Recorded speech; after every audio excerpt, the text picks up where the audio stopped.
আপনারা জানেন যে মানুষ মুখে মুখে বলে যে মায়ের লোকের 36টা কল্লাবে, বলে না? বলে মায়ের লোকের 36টা কল্লাতে একটা কল্লা আপনাদের সামনে আজকে ধরছি। একটা লোক ছিল ও নামাজ টামাজ পড়তো না, জীবনে নামাজ পড়তো না মোটে। স্ত্রীটা কিন্তু খুব নেককার, নামাজ পড়তো। মাঝে মাঝে বলতো, হাজি আব্দুল্লাহর বাপ নামাজ পড়ো না, কি নিয়ে যাবে দুনিয়া থেকে জি? এখন শ্বাসটা বন্ধ হয়ে গেলে সব পড়ে থাকবে, আরে নামাজটা পড়ো, নামাজটা হলো জীবনের সাথে, নামাজটা পড়ো।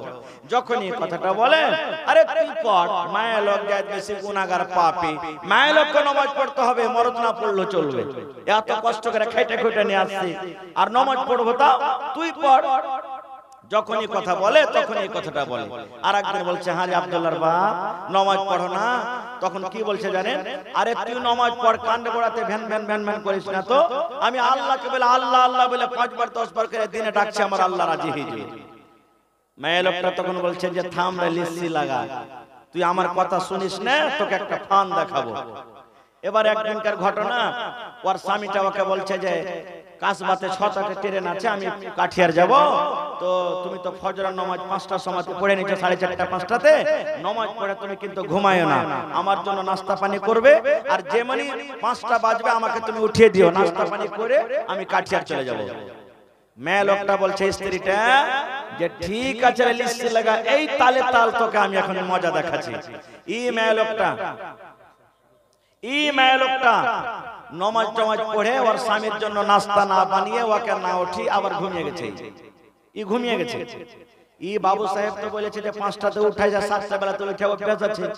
এমন টাইমে উঠছে, দেখছে ঘড়িতে 7টা বেজে গেছে, সূর্য উঠে গেছে, ওর স্ত্রীকে দেখছে বিছানায় শুতে আছে, ওকে তখন বলছে, এ হালে বাবা উঠ, আরে উঠ না, 7টা বেজে গেল, তোকে বলেছি 6টার সময় আমাকে নাস্তা করে দিবি, আর তুই এখন পর্যন্ত তুই শুতে আছিস, ঘুমিয়ে আছিস। যখন কথাটা বলা, এবার তার স্ত্রী কি বলছেন জানেন? দেখেন কল্লা দেখাচ্ছে, স্বামী গো ও আমার আদরের স্বামী, বয়ান ধরে একবারে ওকে সুন্দর করে কলিজা ঠান্ডা করে স্বামী ধরে ডাকছে। ওকে তখন বলছে, স্বামী স্বামী বললে হবে না রে, বেলা 7টা হয়ে গেল, তাড়াতাড়ি করে উঠ, আমাকে কাঠিয়ার কাজে যেতে হবে। আবার স্ত্রীটা বলছে, কোনো কথা নয়, স্বামী গো ও আমার আদরের স্বামী। 3-4 বার ডাকা পর তখন ওর পুরুষটার ভিতরে ভয় ঢুকে গেছে, হবে ভালোই তো সুতলে এসারের পর, আর এখন বয়ান ধরে ধরে কানতে লেগেছে, কি হয়ে গেল? না কিছু হয়েছে, এরকম তো জীবনে করেনি। তখন ওর চাচা ছিল একটা করিবে, এক পা দু পা করে হাঁটতে হাঁটতে চাচার কাছে চলে গেছে, বলছে, চাচা কি হয়েছে রে? দেখো তো তোমার বহুকে কি হয়েছে, আমি ওকে জবারে উঠাচ্ছি, স্বামী গো স্বামী গো স্বামী গো বলে ডাকছে, দেখো তো কি হয়েছে না হয়েছে। চল তো, চাচা সাথে সাথে এসেছে। এবার তখন তার স্বামী বলছে, এই আব্দুল্লাহর মা উঠ, চাচা এসেছে, উঠ তো তাড়াতাড়ি করে উঠ। যখন কথাটা বলা, আবার ওই বয়ান ধরে কাঁদছে, স্বামী গো ও আমার প্রাণের স্বামী। যখন 2-3 বার যখন এরকম ভাবে চাচার সামনে ডেকেছে, তখন চাচা বলছে যে ভাতিজা রে, এই জিন ধরা ভূত কিন্তু আমার কাছে নাই রে ভাজি, এই জিন আমি ধরতে পারবো না, আমার কাছে এরকম কোনো মশাল নাই যে আমি এই জিনটাকে ধরতে পারবো, তুই এর থেকে বড় করবে যে আছে ওকে ডাক। যখন ওরা বাড়ি থেকে ঘর থেকে যখন বের হয়েছে, সুবহানাল্লাহ, চট করে ওই বেটি ছেলে ওই বহুটা বিছানে বসে গেছে। বসা পর এবারে নিজের চা শ্বশুরকে ডাক দিয়ে বললেন, চাচা গো আমাকে জীবনে কোনোদিন চাচা জেনে ধরেনি, আমাকে ভূতে ধরেনি, চাচা গো আমি ভালো মানুষ, আমার জ্ঞান বুদ্ধি বেরান ভালো আছে গে চাচা। এবার চাচা বলছেন, মা রে তাইলে এরকম তুমি বয়ান ধরে ধরে ধরে ধরে কেন ডেকেছো রে মা? বলছে, চাচা গো আপনার ভাতিজা নামাজ পড়ে না, জীবনে কোনোদিন নামাজ পড়ে না গো চাচা, আমি নামাজের যখন কথা বলি আমাকে একটাই কথা বলে, বিবি রে তুমি নামাজ পড়ো, আমি আল্লাহকে আল্লাহ আল্লাহ বলে ডাকছি, আমি নামাজ পড়বো না, আল্লাহকে আল্লাহ আল্লাহ বলে ডাকছি, আমার আল্লাহ রাজি হয়ে যাবে, খুশি হয়ে যাবে। চাচা বলেন আমার স্বামী 6টার সময়তে বলেছে কাঠিয়ার চলে যাবে, আমাকে নাস্তা করতে বলেছে, আমি 5টা থেকে আমার স্বামী আমাকে উঠায়, এখন থেকে নিয়ে মোটামুটি 1 ঘন্টা ধরে আমি স্বামী গো স্বামী গো স্বামী গো বলে কত কলেজা ঠান্ডা করা কথা আমি তাকে ডাকি, কত সুন্দর করে স্বামী গো বলে ডাকি। চাচা এবার আপনি বলেন তো আমার স্বামীর কি পেটটা এতক্ষণ থেকে ভরেনি? বলছে চাচা গো আল্লাহর ইবাদত না করতে গেলে আল্লাহ রাজি হবে না, আল্লাহর বান্দেগি না করতে গেলে আল্লাহ রাজি হবে না, আল্লাহর ইবাদত করতে গেলে আল্লাহ রাজি হবে, শুধু আল্লাহর নামটা আল্লাহ আল্লাহ নিয়ে আল্লাহ রাজি হবে না। যেমন আমার স্বামীকে কত সুন্দর করে আমি স্বামী স্বামী স্বামী বললাম, কিন্তু তার পেট ভরবে না, কতক্ষণ পেট ভরবে না যতক্ষণ পর্যন্ত তার পেটে রুটি না যাবে, ভাত না যাবে, পানি না যাবে, খাবার না যাবে, ততক্ষণ পর্যন্ত তার পেট ভরবে না। এই মতো শুধু আল্লাহর নাম আল্লাহ আল্লাহ বলে আল্লাহ জীবনে রাজি হবে না যতক্ষণ পর্যন্ত আল্লাহ রব্বুল আলামিনের ইবাদত বান্দেগি না হবে। নারে তাকবীর। মাটির বাড়ি মাটির ঘর মাটির হবে বিছানা, এসেছো একা যাবে কা সঙ্গে কেহ যাবে না। মাটির বাড়ি মাটির ঘর মাটির হবে বিছানা, এসেছো একা যাবে কা সঙ্গে কেহ যাবে না, এসেছো একা যাবে কা সঙ্গে কেহ যাবে না। কিন্তু সেদিন ডাক পড়িবে কবর মাঝে সইতে, জোগাড়ি কিছু করছ বন্ধু তার মাঝে বিছাইতে, কিন্তু সেদিন ডাক পড়িবে কবর মাঝে শুইতে, জোগাড়ি কিছু করছ বন্ধু তার মাঝে বিছাইতে। লক্ষ কোটি মধুরা বয়ে করছ বালা খানা, হীরা মনে মুয়া দিয়ে হীরা মনে দিয়ে পালঙ্কের বিছানা, এমন জায়গা যাইতে হবে যে ঘরে নাই।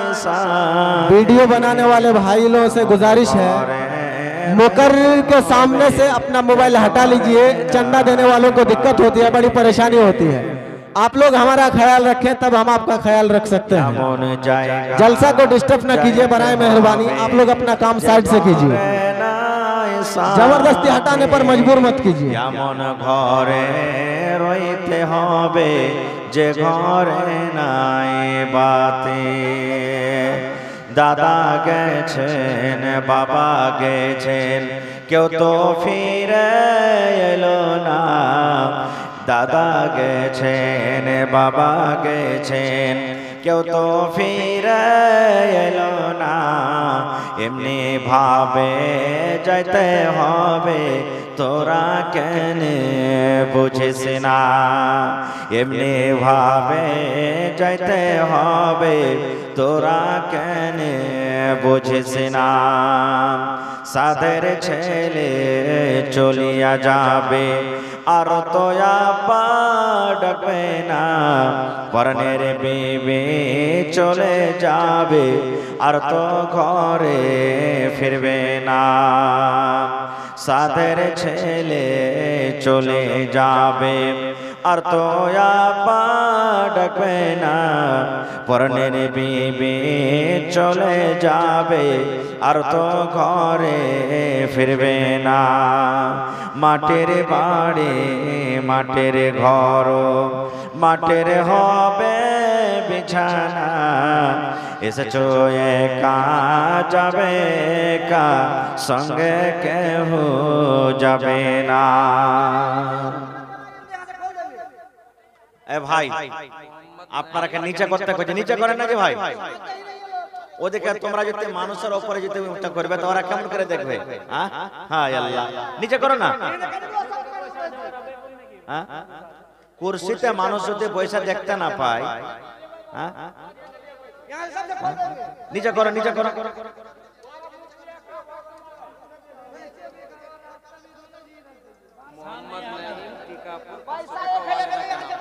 मोहम्मद नईम साहब टीकापुर से 500 रुपया अपनी वालिदा का नाम से।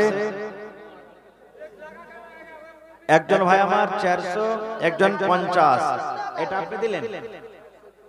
আর দোকান করার মাঝে দিলেন। কি আপনার নাম?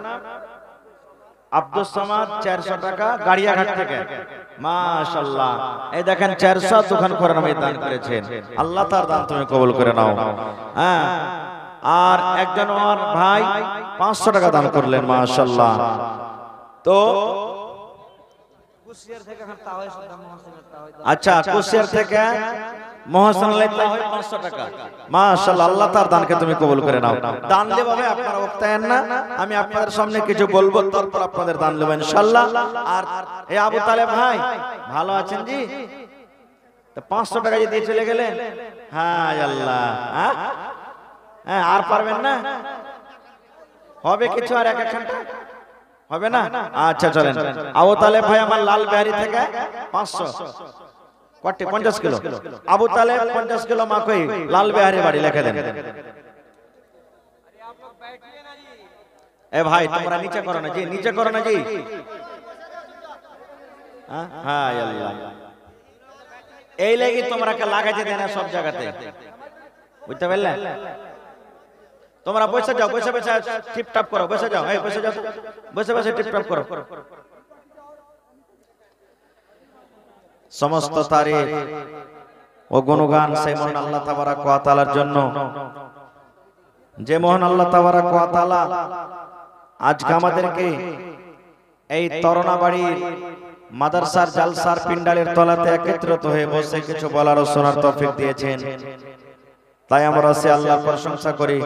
সকলে একটু অন্তর থেকে জোর করে পড়েন আলহামদুলিল্লাহ। একটু জোর করে পড়েন আলহামদুলিল্লাহ। তারপর আমাদের শেষ নবী হযরত মুহাম্মদুর রাসূলুল্লাহ পড়েন সাল্লাল্লাহু আলাইহি সাল্লামের পর অগণন দরুদ শরীফ শান্তির দ্বারা বর্ষিত হোক, আমিন। আল্লাহুম্মা সাল্লি আলাইহি আল্লাহুম্মা বারিক আলাইহি। ভাই আমার नेहरू चौक स्मार्ट टेलर नौशाद आलम साहब 1000 रुपया। माशाल्लाह, अल्लाह ताला उनके दान को कबूल करे। भाई আমার আজকে আমি একটা অন্য বিষয় নিয়ে আপনাদের সামনে এসেছিলাম যে আমি আলোচনা করব, কিন্তু আমার ওস্তাদে মুহতারাম আমাকে একটা ইশারা করলেন যে মা খালারা জালসাতে অনেক এসেছে, জায়গা দিতে পারা যায় না, তো মা খালাদেরকে একটু লক্ষ্য করে কিছু কথা রাখবেন। এই জন্য আমি তাদের ব্যাপারে একটা হাদিস পড়েছি। আল্লাহর কাছে দোয়া করি রব্বুল আলামিন আমি যেন ভালোভাবে কোরআন হাদিস থেকে বলতে পারি, আপনারা যেন শুনতে পারেন, এবং আল্লাহ যেন আমাদের সকলকে তার প্রতি যেন আমল করার জন্য তৌফিক দেন। কোন আল্লাহুম্মা আমিন। ভাই আমার, আল্লাহ তাবারাক ওয়া তাআলা এই দুনিয়াতে এই পৃথিবীতে আমাদেরকে পাঠালছেন। সারা জীবনের মতো আমরা এই দুনিয়াতে থাকতে আসিনি। এই দুনিয়া ছেড়ে আমাদেরকে একদিন যেতে হবে। কখন কোন টাইমে কোন সময়তে আমরা যাব এই খবরটা আল্লাহর কাছে আছে, আল্লাহ ছাড়া অন্য কারোর কাছে নেই। তো ভাই আমার, আজকে আমার অনেক ভাইরা জালসা শুনতে এসেছেন। ভাইদের মধ্যে কত লোক বিবাহিত আছেন, কত লোক অবিবাহিত আছেন। আমার মায়েরা, খালারা, বোনেরা অনেক জালসা শুনতে এসেছেন। ভাইদের মধ্যে অনেক বিবাহিত আছেন, মেয়েদের মধ্যে আর অনেক অবিবাহিত আছেন। আজকে আমরা শেরশাবাদী মুসলমান, আমার মনে হয় এই শেরশাবাদী কওমের সব থেকে ছোট বয়সে বেশি বিবাহ শাদী করা হয়। এই শেরশাবাদী কওম অন্য অন্য কওম থেকে মা বাপ যেমন 8 বছর, 10 বছর, 5 বছর, 7 বছর, কত ভাইকে দেখবেন যে বেটাটার তো বিয়ে দিবে, 5 বছর 7 বছর হইলো বিয়ে দিয়ে দিলে। কত বাপকে দেখবেন বেটির বিয়ে দিয়ে দিবে না ওই ছেলেটা জানে যে বিয়ে কি জিনিস, না ওই স্ত্রীটা জানে, বেটি ছেলেটা জানে যে আমার স্বামী কি জিনিস, স্বামীর সাথে আমাকে কিভাবে চলতে হবে। ছেলেটাও জানে না যে আমার স্ত্রী কি জিনিস, স্ত্রীটা কোন একটা নিয়ামত, স্ত্রীকে বাড়িতে নিয়ে যাব তো কিভাবে তার সাথে আমাকে সংসারটা কাটতে হবে আল্লাহুস সামাদ জানে না। যার কারণে শেরশাবাদিতে বেশিরভাগ তালাকের কাজটা হয়। হয় কি হয় না? হানা বলেন শেরশাবাদের মতন তালাক অন্য কোন জাতিতে না হয় না মনে হয়। আর দেখবেন মহিলা আদালতে, মহিলা কোর্টে 100টা কেস যদি জমা আছে, 100টা কেসের মধ্যে 80টা কেস শেরশাবাদের আছে, আর 80টার মধ্যে ৭৭টা কেস শুধু ছেলে এবং মেয়েদের কেস আছে। কেন? কারণ একটাই, যে আমাদের মধ্যে শিক্ষা নাই, আমাদের মধ্যে জ্ঞান নাই, আমাদের মধ্যে তালিম নাই। আর এই যে কেস মোকদ্দমা হওয়ার একটা কারণ, যে আমরা ছোটতে নিজের ছেলে মেয়ের বিবাহ দিয়ে দিছি। ভাই আমার, আল্লাহর নবী মুহাম্মদ সাল্লাল্লাহু আলাইহি সাল্লাম 1400-1450 বছর আগে যুবকদেরকে ডাকতে বলছেন, ইয়া মাশারাশ শাবাব, এই যুবকের দল যারা জওয়ান হয়েছো, যদি তোমার বিবাহের প্রয়োজন থাকে, বিবাহ করার তোমার শক্তি থাকে, তাহলে তুমি বিয়ে করো। এখানে রাসূল বাতের কথা বলেছেন। বাতের মুহাদ্দিসিনে কেরাম কয়েকটা মানে নিয়েছেন। তার মধ্যে হলো কি, যাকে তুমি স্ত্রী করে বাড়িতে নিয়ে আসবে, তার সাথে যদি তোমার সহবাস করার শক্তি থাকে, মিলন করার তোমার ক্ষমতা থাকে, তাকে যদি একটা বাড়ি দিতে পারো, ঘর দিতে পারো, তাকে কাপড় দিতে পারো, তার যেগুলা জীবনীয় দরকার যদি তুমি আদায় করতে পারো, তাহলে তুমি বিয়ে করো। কিন্তু সুবহানাল্লাহ, এখানে জীবনীয় দরকার আদায় কি করবে ভাই? বাপ তো জানছেন যে বেটার বিয়ে দিতে গেলে 2 লাখ 3 লাখ টাকা পাওয়া যাবে, তখন কি করবে? বেটা বড় হয়ে গেছে, এখন বিয়ে দিতে হবে। এবার ওই বাপ তো জানে না যে 3 লাখের বদলাতে আমাকে 5 লক্ষ টাকা আদায় করতে হবে। বিয়ে তো হয়ে গেল, 1 মাস 2 মাস 3 মাস 4 মাসের পর হঠাৎ করে একদিন শুনতে পাওয়া গেল যে ওই ছেলেটাকে ধরে আবার শ্বশুররা বেঁধে দিয়েছে। এবার বলছে 5টা মানুষ নিয়ে আয় আর দিয়া তালাক করিয়ে বাড়ি থেকে নিয়ে যা। এরকম হয়েছে না হয় না? সুবহানাল্লাহ। আল্লাহর নবীর জামানাতে, এই আমার ভাইরা মায়েরা খালারা ভালো করে শুনেন, আল্লাহর নবীর জামানাতে এক বাপ নিজের বেটির বিয়ে দিবে, বাপ নিজের বেটির বিবাহ দিবে। বেটি বলছে আব্বু আমি বিয়ে করব না। বাপ বলছেন তোমার বিয়ে দিব, বেটি বলছে আব্বু আমি এখনো বিয়ে করব না। বাপ চলে গেলেন নবীর দরবারে, আল্লাহ রাসূলকে শিকায়েত করলেন, নবীজি আমার মেয়ের, আমার বেটির বিবাহ আমি দিব, কিন্তু আমার বেটি তাইয়ার হয় না, রাজি হয় না, আপনি আমার বেটিকে একটু বুঝান। রাসূল বললেন তোমার বেটিকে এনেছো? বলছে না। বলছে যাও তোমার বেটিকে নিয়ে এসো। পরের দিন বেটিকে সাথে করে চলে গেলেন। এবার রাসূল বলছেন যে আরে বাবা, তোমার আব্বা নাকি তোমার জন্য একটা সুন্দর বর ছেলে খুঁজেছে, তোমার বিয়ে দিবে, আর তুমি বলছো যে আব্বা আমি বিয়ে করব না। কেমন কি খবর? তোমার আব্বা যদি তোমার জন্য একটা ছেলে খুঁজছে, তুমি রাজি হয়ে যাও। এই আমার মায়েরা খালারা ভাইয়েরা, নবীর হাদিস শুনেন। এবার সেই বেটি ছেলে, সেই মহিলাটা আল্লাহর রাসূলকে প্রশ্ন করছেন, কি জানেন? আল্লাহর নবী গো, আমার বাপ আমার বিয়ে দিবে, আমি রাজি হয়ে যাব গো দয়ার নবী। আল্লাহর নবী গো, বাপ আমার বিয়ে দিবে, আমি রাজি হয়ে যাব, কিন্তু নবী গো আমার একটু জানার দরকার রয়েছে, যে আমার স্বামী হবে, ধরেন আমার বিয়ে হয়ে গেল, যে আমার স্বামী হবে, আমি যার স্ত্রী হব, আমাকে আমার স্বামী বিয়ে করে তার বাড়িতে নিয়ে চলে যাবে। এবার বাড়িতে যাওয়ার পর আল্লাহর নবী গো, আমার স্বামীর আমাকে কতটুকু কথা মেনে চলতে হবে, আমার উপরে আমার স্বামীর কতটুকু হক রয়েছে গো নবীজি, আমার স্বামীর কতটুকু কথা আমাকে মানতে হবে গো দয়ার নবী, একটু বলে দেন। এবার রাসূল বললেন, মহিলা তোমার উপরে তোমার স্বামীর কতটুকু হক রয়েছে, তোমার উপরে তোমার স্বামীর অতটা হক রয়েছে আল্লাহর বান্দে। রাসূল বললেন মহিলা তোমার স্বামীর শরীরে যদি ফোট হয়ে যায়, ঘা হয়ে গেছে, ফোট হয়ে গেছে, ফোট পেকে গেছে, পুজ চুইছে, রক্ত চুইছে, খুন চুইছে, এই মতো অবস্থাতে আল্লাহ রাসূল বললেন মহিলা তোমার স্বামীর কতরে ফোট উঠেছে, ফোট পেকে গেছে, খুন চুইছে, রক্ত চুইছে, এই মতো অবস্থাতে যদি তোমার স্বামী তোমাকে বলে এই আব্দুল্লাহর মা, এ হালেমার মা, জায়েদার মা, খালেদার মা, বিবি রে আমার গায়ে আমার শরীরে একটা ফোট উঠেছে রে বিবি, ফোট পেকে গেছে, খুন চুইছে, রক্ত চুইছে, পুজ চুইছে রে বিবি, তুমি তাড়াতাড়ি করে খুনটাকে সাফ করে দাও, এই পুজকে সাফ করে দাও, এই রক্তকে তুমি তাড়াতাড়ি করে সাফ করে দাও।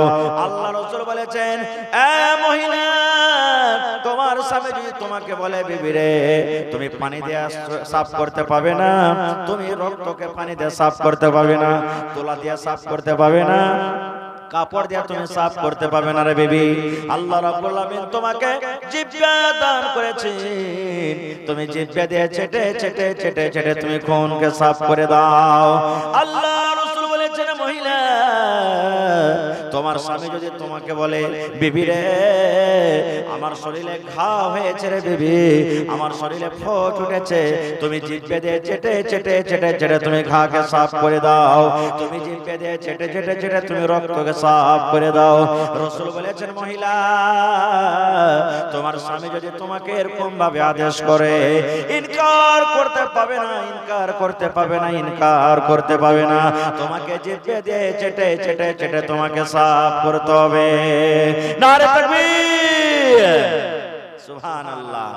শুধু তা নয় আল্লাহর রাসূল আরো বলেছেন এ আমার মায়েরা খালারা, যদি কোনো মা, যদি কোনো খালা, দাদি, নানি রুটি তৈরি করছে, রুটি বানাইছে খোলাতে, তাওয়াতে, এ ভাই তোমরা এত গল্প কেন করছো জি, আমার যে ডিস্টার্ব হচ্ছে কেন,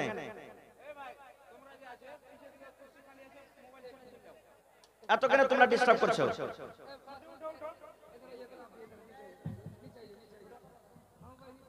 মানুষ একটা গল্প করে যে মায়ের লোকের মুখ আর ছাগলের মুখ বরাবর হয়, তাই ইউটিউব ওয়ালা ভাইয়ের গায়ের মুখ আর ছাগলের মুখ একে গেছে। আরে লাগিয়ে দিলে মুখে লোকের অবস্থা, কোন কথা কহার আছে তো একটু ইশারাতে কহো, আস্তে কহো। আল্লাহ রাসূল সাল্লাল্লাহু আলাইহি ওয়াসাল্লাম বলেছেন যদি মহিলাদের ব্যাপারে রাসূল বলেছেন এ মহিলা তুমি বাড়িতে আছো, তোমার স্বামী মাঠ থেকে ঘাট থেকে কাম কাজ করে তোমার স্বামী বাড়িতে ঢুকছে, তোমার স্বামী বাড়িতে আসছে, গরমের টাইম, ঠান্ডার টাইম, যে কোনো সময় হোক, যে কোনো টাইম হোক, তোমার স্বামী যদি তোমাকে এসে বলে বিবি রে এক গ্লাস তুমি পানি দিয়ে দাও, বিবি আমাকে পিপাসা লেগেছে এক গ্লাস পানি তুমি দেবে দাও, বিবি আমাকে ক্ষুধা লেগেছে আমাকে তুমি খাবার দাও, কিন্তু সুবহানাল্লাহ মা খালারা যদি কোনো অন্য কাজে ব্যস্ত থাকে চট করে বলে দিবেন একটু তুমি দেখতে পাও না যে আমি কাজ করছি, পানিটা তুমি নিয়ে খেতে পারবে না কো, আমাকে তুমি দেখতে পাও না যে আমি রুটি বানাচ্ছি, তুমি একটু নিয়ে খেতে পারবে না কো, এরকম ভাবে উঁচা আওয়াজে কথা বলবে। কিন্তু ওরে সুবহানাল্লাহ আল্লাহ রাসূল বলেছেন ও আমার মায়েরা খালারা শুনেন, নবী বলেছেন মহিলা তুমি রুটি তৈরি করছো খোলাতে, তোমার রুটি হয়েছে, তুমি রুটি ওঠার জন্য হাতটা বাড়িয়ে দিয়েছো, হাত তুমি বাড়িয়ে দিয়েছো, তোমার রুটি উঠার জন্য তুমি হাত বাড়িয়ে দিয়েছো, এখন তুমি রুটিটা উঠিয়ে নিবে, এই মতো অবস্থায় তোমার স্বামী যদি তোমাকে বলে বিবিরে এক গ্লাস পানি দিয়ে দাও, আমাকে ক্ষুধা লেগেছে পানি দিয়ে দাও, আমাকে খাবার দিয়ে দাও, আল্লাহ রাসূল বলেছেন মহিলা তোমার রুটি জ্বলে যায়, তোমার রুটি পুড়ে যায়, তুমি ছেড়ে দাও রুটি বানা ছেড়ে দাও, তোমার রুটি পুড়ে যায়, তোমার রুটি ছাই হয়ে যায়, তাড়াতাড়ি করে তোমার স্বামীর কাছে তুমি চলে যাও। এই কথা তুমি বলতে পাবে না স্বামী গো 2 মিনিট দাঁড়ান, স্বামী গো 5 মিনিট দাঁড়ান, স্বামী গো 10 মিনিট দাঁড়ান, এক্ষুনি আমি আসছি, এক্ষুনি আসছি আপনার কাছে, আমি এখনই আসছি। আল্লাহ রাসূল বলেছেন মহিলা তোমার রুটি জ্বলে যায়, পুড়ে যায়, ছাই হয়ে যায়, তাড়াতাড়ি করে তোমার স্বামীর কাছে তুমি চলে যাও। সুবহানাল্লাহ। এমতো পুরুষেরা করতে হবে ভাই, শুধু স্ত্রীর কাছ থেকে আপনি সবকিছু নেবেন আর স্ত্রীকে কিছু আপনি দিবেন না, তার হক আদায় করবেন না, এটা কিন্তু শরীয়তে দেয়নি। শরীয়তে অনেক কিছু দিয়েছেন। আল্লাহ রাসূল সাল্লাল্লাহু আলাইহি ওয়াসাল্লামের একটা হাদিস আছে, আল্লাহ রাসূল বলেছেন যদি কোনো মা, যদি কোনো খালা, যদি কোনো বোন, যদি কোনো দাদি বেঁচে থাকাকালে চারখানা কাম করতে পারে, আল্লাহ রাসূল বলেছেন ওই মহিলা জান্নাতের ভিতরে চলে যাবে। এক নম্বরে রাসূল বলেছেন আল মারআতু ইযা সাল্লাত খামসাহা, যদি কোনো মহিলা 5 ওয়াক্তের জীবনে নামাজ পড়তে পারেন।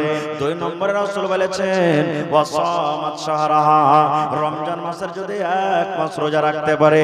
তিন নম্বরে নবী বলেছেন ওয়া হাসানাত ফারজাহা, যদি কোনো মহিলা পর্দাশীলায় থাকে, নিজের শারামের হেফাজত করতে পারে, লজ্জাস্থানের হেফাজত করতে পারে। চার নম্বরে নবী বলেছেন ওয়া তাআদ বালাহা, যদি কোনো মহিলা নিজের স্বামীর খিদমত করতে পারে। আল্লাহ রাসূল বলেছেন যেদিন কিয়ামত কায়েম হবে, হাসরের ময়দান হবে, ওই কিয়ামতের দিন আল্লাহ রাব্বুল আলামিন ওই বান্দিকে ডাকতে বলবেন, এরে বান্দে আমি আল্লাহ তোমার জন্য জান্নাতের 8খানা দরজাকে খুলে দিলাম, যেই দরজা দিয়ে ইচ্ছা তুমি জান্নাতের ভিতরে চলে যাও। 4খানা কাজ করতে হবে জীবনে, তার মধ্যে 1 নম্বর হলো কি 5 ওয়াক্ত নামাজ। এরকম লোক আছে মায়ের লোক কি যে পুরুষ নামাজ পড়েছে, মায়ের লোককে কয়ে পারি না ভাই নামাজ পড়ে না, একটু আর মসজিদ যেতে পারে না। তো ভাই আমার, তো 5 ওয়াক্ত নামাজ প্রথমে। আমার কত মা খালা এমন আছে যে হাজী মৌলভী সাহেব আল্লাহ রাসূল তো প্রথমে নামাজ পড়তে বলেছেন 5 ওয়াক্তের নামাজ, তো 8 আনা 4 আনা 10 পয়সা 5 পয়সা ছেলে পেলে, এত ঘাটি ঘেটরি ছেলে পেলে নিয়ে কেমন করে নামাজ পড়বো বলে কি বলে না? কত মা খালা এমন আছে যে নামাজ পড়তে পারি না, যে মাওলানা বাড়িতে এত কাজ কাম করছি যে কাজ কাম করার সুবহানাল্লাহ আমাদের ফুরসত হয় না। ওই সমস্ত মা খালাকে বলবো, বুখারী শরীফের হাদিস, আল্লাহর নবীর ছোট মেয়ে ফাতেমা রাদিয়াল্লাহু তাআলা আনহার থেকে কি আপনি বেশি কাম করছেন? ফাতেমা কত কাম করতেন জানেন? ফাতেমা কত কাম করতেন সুবহানাল্লাহ। আল্লাহু সামাদ। একটা হাদিসের কথা শুনেন, আল্লাহর নবীর মেয়ে ফাতেমা রাদিয়াল্লাহু তাআলা আনহা একবার আব্বার বাড়ি চলে গেছেন, গোলাম চাইতে চলে গেছেন আব্বার বাড়ি, কাম কাজে আসানি হবে বলে, আমার সাহায্য করবে বলে আল্লাহ রাসূলের বাড়ি চলে গেছেন। যেই টাইমে মা ফাতেমা নবীর সাথে দেখা করার জন্য গেলেন, ওই টাইমে নবীজি বাড়িতে নাই, মাঠে ময়দানে গেছেন, হয়তো তাবলীগের কামে গেছেন, নবীজি বাড়িতে নাই। এবার সতার মা হযরত ফাতেমার সতার মা হলেন কে? মা আয়েশা রাদিয়াল্লাহু তাআলা আনহা, আল্লাহ নবীর একজন স্ত্রী। তো মা ফাতেমা গিয়ে বলছেন যে মা আব্বা বাড়িতে নেই, মানে নবীজি বাড়িতে নাই। তো হযরত আয়েশা বলছেন যে ফাতেমা তোমার আব্বা বাড়িতে নেই, বাইরে দাওয়াতের কাজে বা কোনো কাজে গেছেন, তোমার আব্বা এখন এই টাইমে বাড়িতে নেই। তো মা আয়েশা বলছেন যে বলো মা ফাতেমা কি দরকার আছে তোমার আব্বার সাথে, বলো, আসবে তখন আমি বলে দেব। তো মা ফাতেমা বলছেন যে না, আব্বা আসবে তখন বলবো, আমি চলে গেলাম। বাড়ি চলে গেলেন ফাতেমা রাদিয়াল্লাহু তাআলা আনহা। এই মায়েরা ভাইরা শুনেন হাদিসটা ভালো করে। এবার সন্ধ্যাবেলা তো নবীজি বাড়িতে ঢুকছেন, ওরে সুবহানাল্লাহ, যেমন বাড়িতে ঢোকা এবারে মা আয়েশা রাদিয়াল্লাহু তাআলা আনহা বলেন, ইয়া রাসূলুল্লাহ, আল্লাহর নবী গো, আপনার কলেজার টুকরা আদরের মেয়ে ফাতেমা বাড়িতে এসেছিল। নবী গো, আপনাকে দেখা করার জন্য আপনার কলেজার টুকরা ফাতেমা এসেছিল। আল্লাহ রাসূল বলছেন, বিবি রে, আমার ফাতেমা কি বলেছে তুমি দয়া করে বলে দাও। এবারে মা আয়েশা বললেন, ইয়া রাসূলুল্লাহ, আল্লাহ নবী গো, আপনার খবর পেয়ে ফাতেমা ঘুরে চলে গেল, আমাকে বলল না কিছু। বললেন, মা আমার আব্বা যখন আসবে আমি ডাইরেক্ট আমার আব্বাকে আমি বলবো, তোমাকে বলবো না। নবীজি মেয়েকে কত ভালোবাসতেন দেখেন। দয়ার নবী বাড়ি তার টিকলেন না, দয়ার নবী বাড়ি তার আরাম করলেন না। ওই রাতারাতি সুবহানাল্লাহ, হাঁটতে হাঁটতে হাঁটতে নবীজি মেয়ের বাড়ি চলে গেলেন, ফাতেমার বাড়িতে গেলেন। এমন টাইমে বাড়িতে ঢুকছেন ফাতেমা, আল্লাহ রাসূল সাল্লাল্লাহু আলাইহি ওয়াসাল্লাম এমন টাইমে বেটির বাড়িতে ঢুকছেন। ফাতেমা বলেন, আমি ফাতেমা আর আমার স্বামী হযরত আলী আমরা দুইজন বিছানায় শুয়ে গেছি। এমন টাইমে নবী বাড়িতে ঢুকছেন বেটির বাড়িতে, যে ফাতেমা বলছেন যে আমিও শুতে গেছি আর আমার স্বামী আলীও শুতে গেছি। ইজাজত চাইলেন, ফাতেমা বাড়িতে আছো মা? যেমনই নবীর আওয়াজ পাওয়া ফাতেমা বলছেন ধসমস করে আমরা পিছন থেকে উঠতে গেলাম। রাসূল বলছেন বেটি উঠতে হবে না, তুমি আর আলী পিছনে যেভাবে তোমরা শুয়ে আছো শুয়ে থাকো, উঠতে হবে না তোমরা কে। মা ফাতেমা বললেন আমার আব্বা নবীজি আমার ঘরের ভিতরে গেলেন আর আমি একদিকে বিছানাতে শুতে আছি, আমার স্বামী আলী শুতে আছেন একদিকে, আমাদের দুজনের মধ্যখানে নবীজি বসে গেলেন, আমাদের দুজনের মধ্যখানে নবীজি বসে গেলেন। সুবহানাল্লাহ। এবারে রাসূল বেটিকে বলছেন মা আমি নাকি শুনলাম তুমি আমার সাথে দেখা করতে গিয়েছিলে মা। মা গো কে তোমার দরকার ছিল মা, তুমি একটু আমাকে খুলে বলো। এরে আমার মায়েরা খালারা ভাইয়েরা শুনে নেন, যখন কথাটা বলা ফাতেমার চোখ দিয়ে ঝরঝর ঝরঝর করে পানি ঝরতে শুরু হয়েছে, ফাতেমার চোখ দিয়ে পানি ঝরতে শুরু হয়েছে। নবী বললেন বেটি রে কেঁদো না কেঁদো না কেঁদো না মা, তোমার কি হয়েছে তুমি বলো তো, আমি তোমার আব্বু এসে গেছি, আমার সাথে তুমি দেখা করতে গিয়েছিলে মা, কি তোমার দরকার রয়েছে মা তুমি একটু বলে দাও। এবারে ফাতেমা রাদিয়াল্লাহু তাআলা আনহা এরকম ভাবে নিজের হাতখানাকে আব্বাকে দেখাচ্ছেন, আব্বা গো দেখেন আমার হাতের দিকে, এই যে আমার হাত দেখেন, এই যে আমার হাত দেখেন। দয়ার রাসূল যখন নিজের মেয়ের হাত দেখলেন সুবহানাল্লাহ, হাতে বড় বড় হয়ে ফোঁসা পড়ে গেছে, কত ফোঁসা গলে গেছে, কত ফোঁসা এখনো গলেনি, কত ফোঁসা পানি পানি হয়ে আছে। যেমন দেখবেন তাও চপাতে গেলে হাতে ফোঁসা পড়ে যায়, কোদাল চপাতে গেলে হাতে ফোঁসা পড়ে যায়, বাঁশ কাটতে গেলে হাতে ফোঁসা পড়ে যায়, আপনি এরকম হাত দ্বারা দ্বারা তো কোনো কাজ করতে গেলে হাতে ফোঁসা পড়ে যায়। এবারে মা ফাতেমা রাদিয়াল্লাহু তাআলা আনহার হাতে এরকম ভাবে পানি পানি ফোঁসা ফোঁসা হয়ে গেছে। আল্লাহ রাসূল সাল্লাল্লাহু আলাইহি সাল্লাম হাত যখন দেখলেন বলছে মা ফাতেমা এই হাতে তোমার কি কারণে ফোঁসা পড়েছে রে মা, তোমার হাতে এত বড় বড় ফোঁসা কি কারণ হয়েছে বলে দাও। যখন কথাটা বলা ফাতেমা বলছেন আব্বু গো এই যে এটা হলো আমার স্বামী আলী, আমি তার বাড়িতে আছি স্ত্রী হয়ে, আব্বু আমি তার বাড়িতে কাজ করছি, আমি হয়তো বাড়ি ঘর ঝাড়ু দিচ্ছি, কুয়া থেকে ইন্দারা থেকে পানি তুলে তুলে তুলে তুলে রশ্মি টেনে টেনে আব্বু গো আমার হাতে ফোঁসা পড়ে গেছে, জাঁতা পিছে পিছে আটা পিছে পিছে আমার হাতে ফোঁসা পড়ে গেছে, জাঁতা পিছে পিছে কিংবা পানি তুলতে তুলতে আমার হাতে ফোঁসা পড়ে গেছে। এই যুগেকার যদি বাপ হইতেন তা কি বলতেন জানেন, একবারে তখনই জামাইকে বলতো যে তোমার যদি বিয়ে করার হিঞ্জার না হয়েছিল তো তুমি এই মেয়েটাকে কেন বাড়িতে রেখেছো, তালাক দিয়ে দাও, তোমার মতন বকিল খানজোস লোকের বাড়িতে আমি বেটিকে রাখবো না। বলতাম না বলতাম না, কিন্তু রে সুবহানাল্লাহ আল্লাহ রাসূল বলেন ও মা ফাতেমা, ও আমার কলেজার টুকরা মা তুমি শুনে নাও, মা তুমি আমাকে হাত দেখালছো, আমার কাছে গোলাম চেয়েছো রে মা, ও আমার বেটি ফাতেমা তুমি আমার কাছে গোলাম চেয়েছো, চাকর চেয়েছো, চাকর বাড়িতে আসলে তোমার আসানি হবে, তোমার সাহায্য করবে, চাকর বাড়িতে আসতে গেলে তুমি আরাম পাবে। ও মা ফাতেমা শুনে নাও, আমি গোলাম থেকে যদি একটা তোমাকে দামি জিনিস দেই, গোলাম থেকে তোমাকে একটা ভালো জিনিস দিই মারে, বলো ওই গোলামটা তুমি নিবে কি ওর থেকে দামি জিনিসটা নিবে? বুঝতে পারলেন না মনে হয়, উদাহরণ নিয়ে এলেন। আপনার বেটি আপনাকে হঠাৎ করে একদিন এসে বলছে বাপু একটা ছাগল গালা দাও না জি বাপ্পা। এবার আপনি আপনার বেটিকে বলছেন যে আরে বেটি ছাগল তুই না লে, তুই একটা গরু গলা লে, যা তোকে গরু দেবে একটা। তো আপনার বেটি ছাগল চেয়েছে কিন্তু আপনি তাকে গরু দিবেন, তো আপনার বেটি কোনটা নেবে, ভালো জিনিসটা নেবে না ছাগলটা নেবে? কি নেবে জি ভাই, জোরে বলেন কি নেবে? গরু নেবে। তো রাসূল বলছেন তুমি আমার কাছে গোলাম চেয়েছো, কিন্তু গোলাম থেকে একটা এর থেকে দামি জিনিস তোমাকে দিতে, তুমি বলো গোলাম নেবে না দামি জিনিসটা নেবে? দুনিয়ার কোন এমন বেটি আছে যে বাপ যদি যে জিনিসটা চাইবে ওর থেকে দামি জিনিস যদি দেয় তো দামি জিনিসটাই না নেবে? তো ফাতেমা বলছেন আব্বা তাহলে আমি গোলাম নেব না, গোলাম থেকে যেটা দামি জিনিস আছে ওটা আপনি আমাকে দিয়ে দেন।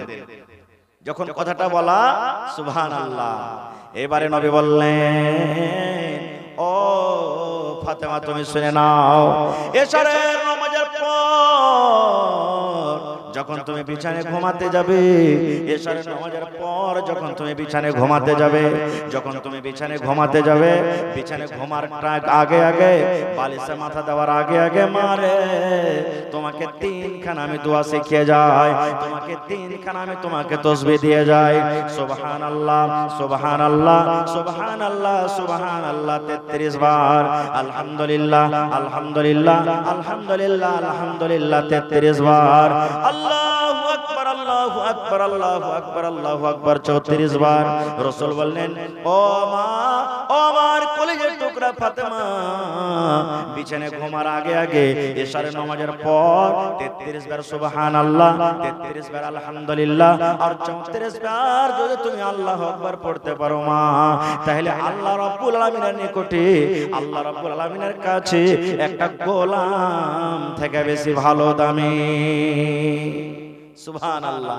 তাহলে ওয়াদা করলেন বেশি মন্ত্র লাগবে না, টাকা লাগবে না। এশারের নামাজের পর যখন বিছানা আপনি ঘুমাইতে যাবেন, বালিশে মাথা দেওয়ার আগে আগে, বিছানায় ঘুমার আগে আগে 33 বার সুবহানাল্লাহ, 33 বার আলহামদুলিল্লাহ, 34 বার আল্লাহু আকবার আপনি পড়বেন।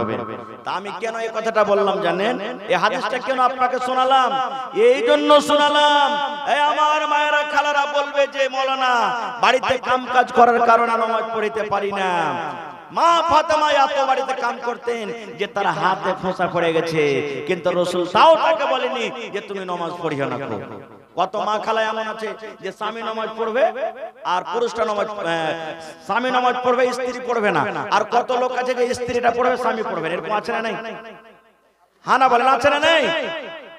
মুহাদ্দিসিনে কেরাম সৌদি আরবের কিছু, সব নয়, সৌদি আরবের কিছু উলামায়ে কেরামের ফতোয়া আছে, যদি পুরুষটা নামাজ পড়ে আর স্ত্রীটা নামাজ না পড়ে তো ওর রিশতা খতম, তালাক হয়ে যাবে অটোমেটিক।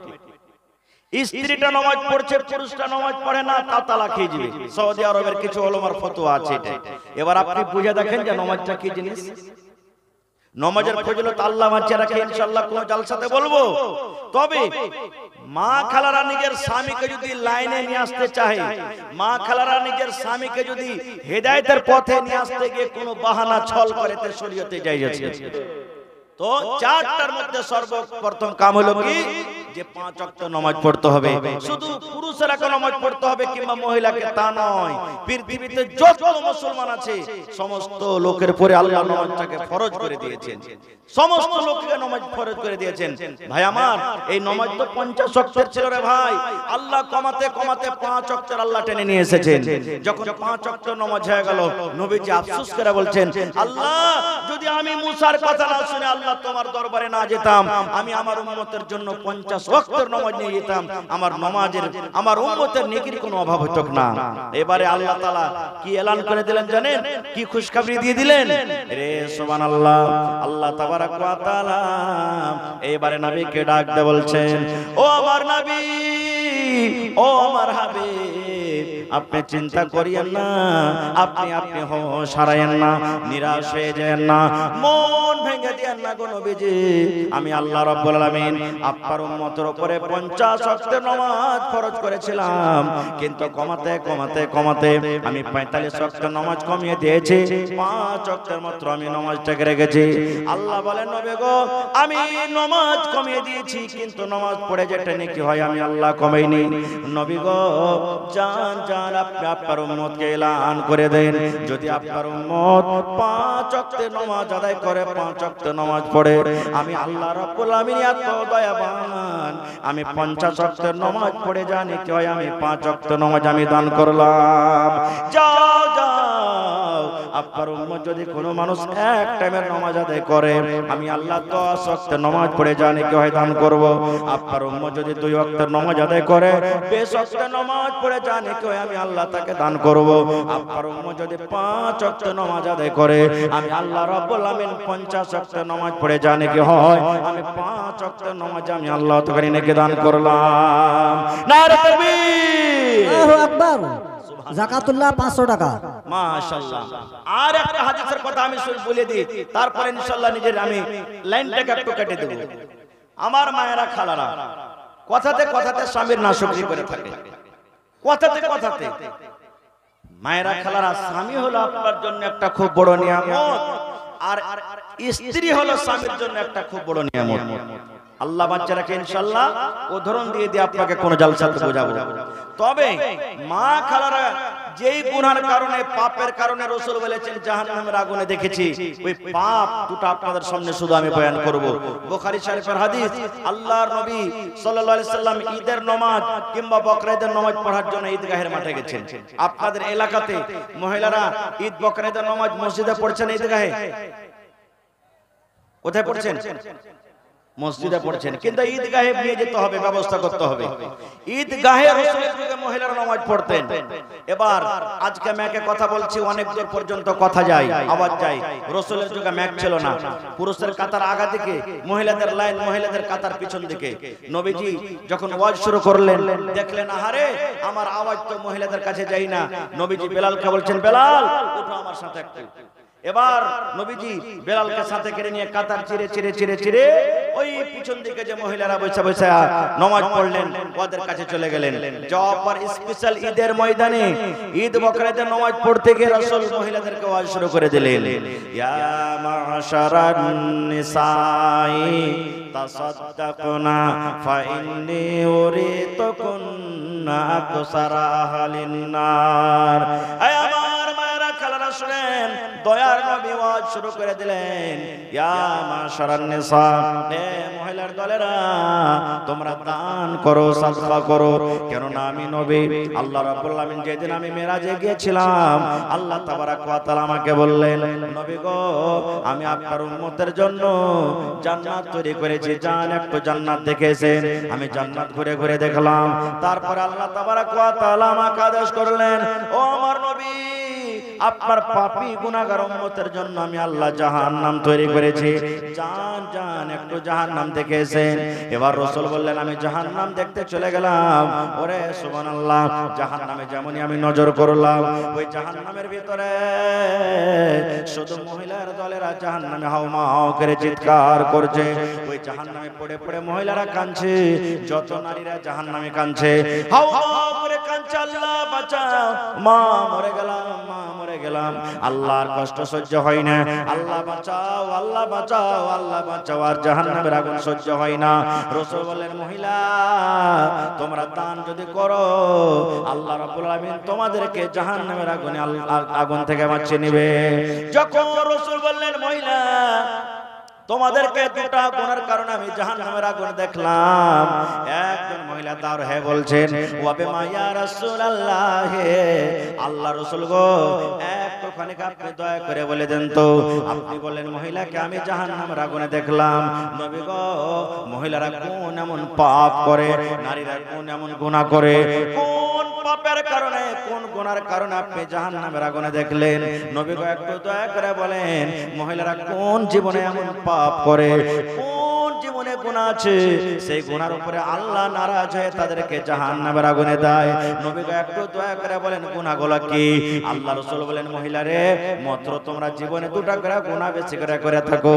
এক নম্বর গুনাহ হলো তুকসুরুনাল্লাহ আনা, মা খালারা বেশি বেশি করে লান তান করে। আর দুই নম্বর গুনাহ নবী বলেছেন ওয়া তাকফুরনাল আশির, নিজের স্বামীর মালের তারা নাশকরি করে।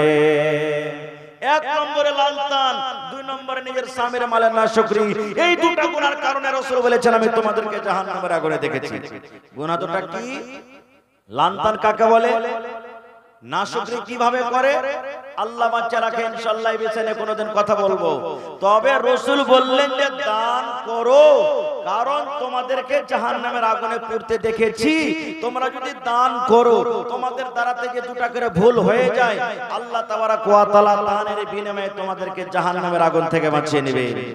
আজকে জালসা, মাদ্রাসার জালসা, মায়েরা খালারা জালসা শুনতে এনেছে, টাকা নিয়ে এসেছেন, কিন্তু কিয়ামত ঈদগাহের মাঠে লোকেরা নামাজ পড়তে যায় তো কে টাকা নিয়ে দিদি ভাই? 10 টাকা 20 টাকা 50 টাকা পকেটে থাকে, আরে নামাজ পড়তে যাচ্ছে টাকা কি করব? মানুষ বাড়িতে রেখে যায়। কিন্তু রাসূল বললেন দান করো।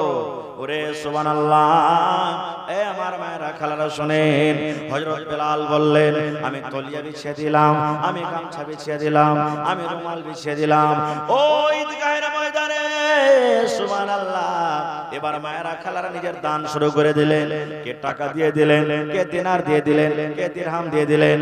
এবার হযরত বেলাল বলেন, কে গলা থেকে হার খুলে দান করে দিলেন, কে নাক থেকে নাক মাঝে দিয়ে দিলেন, কে পা থেকে পায়াল দিয়ে দিলেন, কে হাত থেকে বালা দিয়ে দিলেন, কে লোক থেকে আংটি দিয়ে দিলেন। আল্লাহ রাসূল বলেছেন, যার কাছে যা গয়না ঘটেছিল খুলে খুলে খুলে খুলে খুলে সব আল্লাহর নবীর সামনে তারা হাজির করে দিলেন।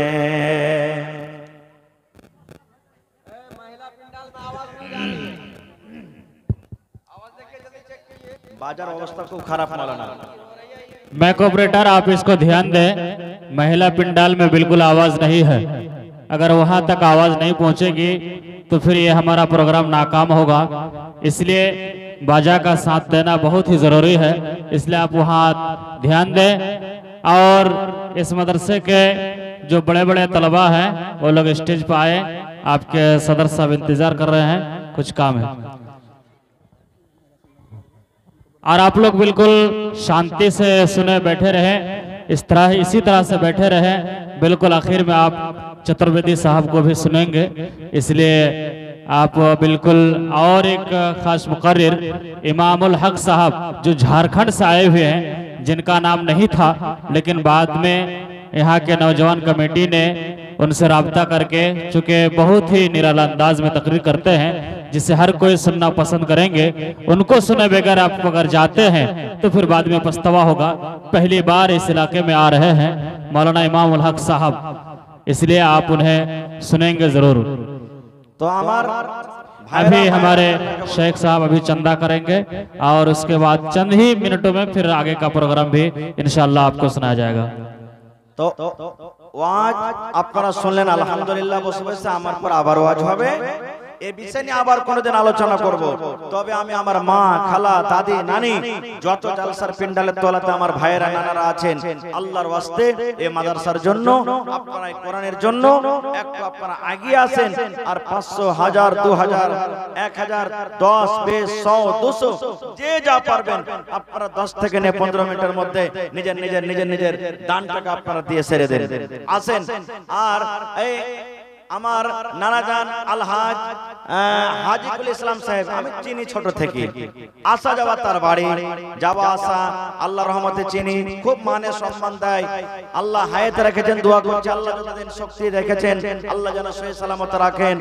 আর সামনে আরো মেলায় আমার ভাই আছেন যে আমি তাদের নাম জানি না, কিন্তু চেহারাতে বেশিরভাগই আমি জানি। তো ভাই আমার, আল্লাহর ওয়াস্তে আপনারা 1000, 2000 এক পারাকেরা কোরআন ঈদের দাম একটু চট চট চট চট চট